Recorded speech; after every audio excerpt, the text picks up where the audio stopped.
Brazil এবার হেক্সা জিতবে, জিতবেই জিতবে। হয় বিশ্বকাপ শিরোপা জয়ের হেক্সা, অথবা টানা বিশ্বকাপ শিরোপা না জেতার হেক্সা। এবং প্রথম ম্যাচটা মরক্কোর সঙ্গে যেইভাবে ব্রাজিল খেললো, তাতে করে ওই না জেতার হেক্সা পূরণ হওয়ার সম্ভাবনা কিংবা আশঙ্কাটাই প্রবল। হলুদ রঙের জার্সিতে ভীষণ রকম বিবর্ণ এক ব্রাজিলকে আমরা আসলে দেখলাম। তাও তো তারা দ্বিতীয়ার্ধে একটু গুছিয়ে নিয়েছিল। প্রথমার্ধে শুরুটা মরক্কোর সঙ্গে যেভাবে করেছিল, তাতে করে এই ম্যাচ যে ব্রাজিল হার এড়িয়ে বেরিয়ে আসতে পারবে বোঝা যায়নি, ভাবা যায়নি। ভিনিসিয়াস জুনিয়রের একটা ম্যাজিক্যাল গোল সত্ত্বেও ব্রাজিলের যে পারফরমেন্স, সেইটা সমর্থকদের খুব একটা আশাবাদী করার কোনো কারণ নেই। হ্যাঁ ঠিক আছে, এইবারের গ্রুপ পর্বে বিশ্বকাপের এটা সবচেয়ে বড় ম্যাচ। হ্যাঁ ঠিক আছে, মরক্কো গতবার তারা সেমিফাইনাল পর্যন্ত পৌঁছে গিয়েছিল, স্পেনকে হারিয়ে, পর্তুগালকে হারিয়ে। গ্রুপ পর্বে ক্রোয়েশিয়া বেলজিয়ামকে টপকে গ্রুপ চ্যাম্পিয়ন হয়, সবই ঠিক আছে।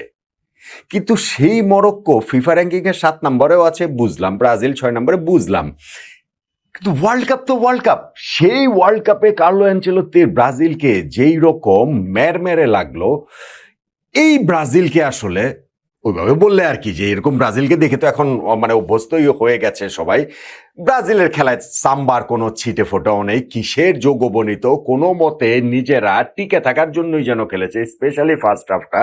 সেকেন্ড হাফে তারপরেও কিছুটা ম্যাচের নিয়ন্ত্রণ নিয়েছিল, কিন্তু ব্রাজিলিয়ান ফুটবলে যে ফ্লেয়ার, সেইটার যেমন ছিটে ফোটা দেখা যায়নি, ঠিক তেমনিভাবে এই ম্যাচটা ব্রাজিল জয় ডিজার্ভ করতো, এইটাও জোর গলায় বলার কোনো উপায় নাই।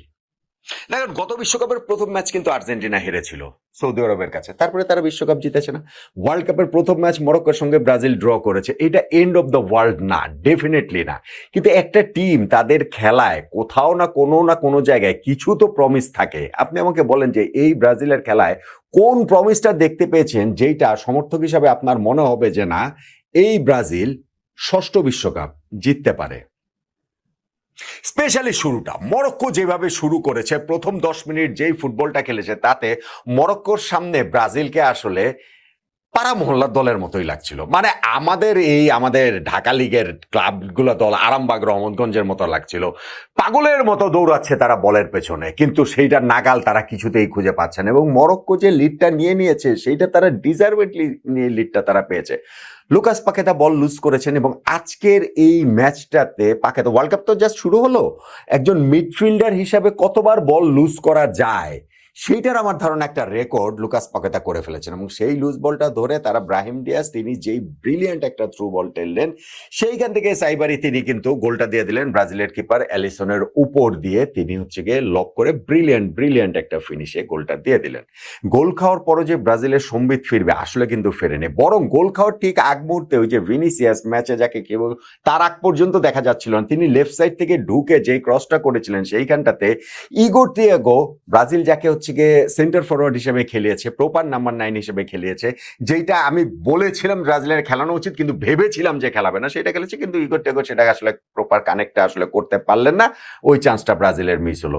মরক্কো কিন্তু একের পর এক প্রেসার ক্রিয়েট করেই যাচ্ছিল। ব্রাজিল মিডফিল্ডে 3 জন রাখা সত্ত্বেও দখলটা পাচ্ছিল না। পাবেটা কিভাবে? কারণ সেই 3 জনের একজন পাকেতা, তিনি তো একের পর এক বল লুজই করছিলেন, কোনো একটা পজিশন ধরেও আসলে তাকে দেখা যাচ্ছিল না, ইন্টারচেঞ্জ করছিলেন পজিশন এইখান থেকে।